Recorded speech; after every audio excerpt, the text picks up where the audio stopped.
તો અહીંયા આપણે સૌથી પહેલાં મસાલો બનાવતા પહેલાં એમાં જે વસ્તુ આપણે યુઝ કરવાના છીએ એ જોઈ લઈએ. ચાના મસાલામાં બધા જ મસાલા જો પરફેક્ટ હોય તો જ ચાનો ટેસ્ટ છે એ પરફેક્ટ આવે. અને જે લોકો ચાના શોખીન છે એમને મસાલેદાર ચા પીવાની બહુ જ મજા આવે. તો ચાલો આપણે આજે સ્પેશિયલ મસાલો ઘરે બનાવીએ, જેથી આપણે રોજ સવારે ઘરના દરેક સભ્યોને મનપસંદ ચા પીવડાવી શકીએ. તો સૌથી પહેલાં અહીંયા મેં લીધો છે સૂંઠ પાવડર, એ 100 ગ્રામ છે. જો તમારી પાસે સૂંઠ પાવડર રેડી ના હોય તો સૂંઠ પણ લઈ શકો છો. અહીંયા મારી પાસે સૂંઠ પાવડર રેડી છે જે ઘરે બનાવેલો છે, તો એ અહીંયા મેં લીધો છે 100 ગ્રામ. ત્યારબાદ છે કાળા મરી, એ લીધા છે 50 ગ્રામ. અને ત્યાર પછી છે એલચી, એલચીનું પ્રમાણ પણ છે 50 ગ્રામ. અહીંયા આપણે લીધા છે લવિંગ, લવિંગ છે 25 ગ્રામ. અને તજપત્તી, આવી રીતે તમે તજપત્તી લઈ શકો છો, અથવા તજનો પાવડર હોય તો પણ યુઝ કરી શકો છો, એ પણ 50 ગ્રામ છે. અને 2 જાયફળનો યુઝ કર્યો છે, તો આ રીતે જાયફળ લેવાના છે 2. હવે આ બધી જ વસ્તુને આપણે સૌથી પહેલાં તો સૂંઠ પાવડર છે એને પીસવાની જરૂર પડશે નહીં હાલ.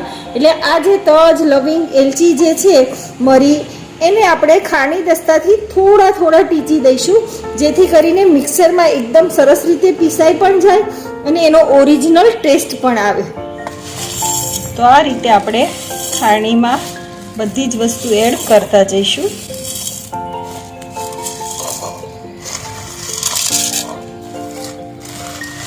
અહીંયા આપણે ખાસ એ ધ્યાન રાખવાનું કે સૂંઠ પાવડર અત્યારે હાલ એડ કરવાનો નથી, કારણ કે આ બધી જ વસ્તુ આપણે અધકચરી અહીંયા પીસી લેવાની છે દસ્તાથી જ. જો ખરેખર ઓરિજિનલ ટેસ્ટ આપણે મસાલાનો જોઈતો હોય તો પૂરેપૂરા મસાલા આમાં જ આપણે ખાંડવા જોઈએ, પણ આપણે અહીંયા પૂરો ના ખાંડતા અડધો ખાંડીશું આમાં, અને એકદમ ટુકડા કરી દઈશું ધીમા.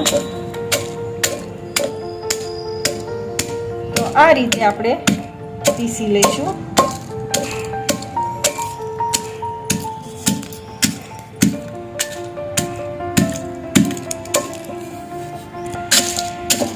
તો આ રીતે આપણે ધીમે ખાંડતા જઈશું. શરૂઆતમાં જ્યારે તમે શરૂ કરશો ત્યારે બધા જ મસાલા થોડા ઉઠશે, પણ આપણે ધીમે કરવાનો છે મસાલો, જેથી કરી અને જે મોટા ટુકડાઓ છે એ પીસાઈને થોડા નાના થઈ જાય.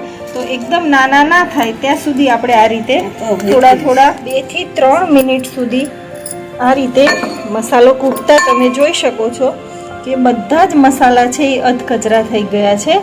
હવે આપણે અહીંયા સૂંઠ પાવડર જે છે એ એડ કરી દઈશું, જેથી કરીને સૂંઠ પાવડર પણ સરસ રીતે મસાલામાં મિક્સ થઈ જાય.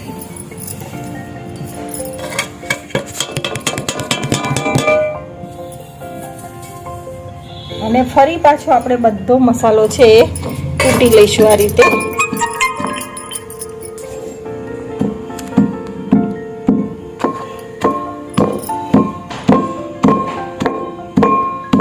જો આ રીતે સરસ રીતે કૂટેલો મસાલો હશે તો એકદમ ખુશ્બુ આવશે, અને મસાલો જ્યારે ચા બનતી હશે ને ત્યારે પણ એકદમ સરસ ખુશ્બુ આવશે કે ચા ઉકળતી જ પીવાનું મન થઈ જશે. તો આ રીતે એકવાર જરૂરથી તમે કૂટીને બનાવજો, જેથી આપણો મસાલો જે છે એ પરફેક્ટ ટેસ્ટ સાથે બને.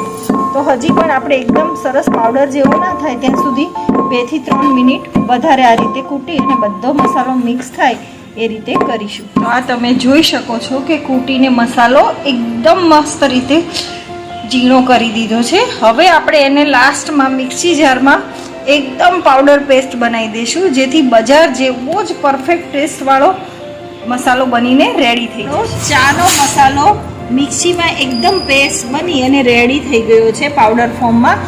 હવે આપણે આખા વર્ષ માટે આને સ્ટોરેજ કરીએ અને જ્યારે ઈચ્છા પડે ત્યારે ગરમા ગરમ ટેસ્ટફુલ ચા પીવા માટે યુઝ કરી શકીએ છીએ. તો આ સિક્રેટ અને પરફેક્ટ રેસીપી સાથેનો મસાલો તમે જરૂરથી ઘરે બનાવજો અને એકદમ મસ્ત ચાનો ટેસ્ટ એન્જોય કરો. મારી ચેનલને સબસ્ક્રાઇબ કરો અને બેલ આઇકન પર બેલ ક્લિક કરો, જેથી તમે મારી બધી જ રેસીપીને જોઈ શકશો. Thank you for watching.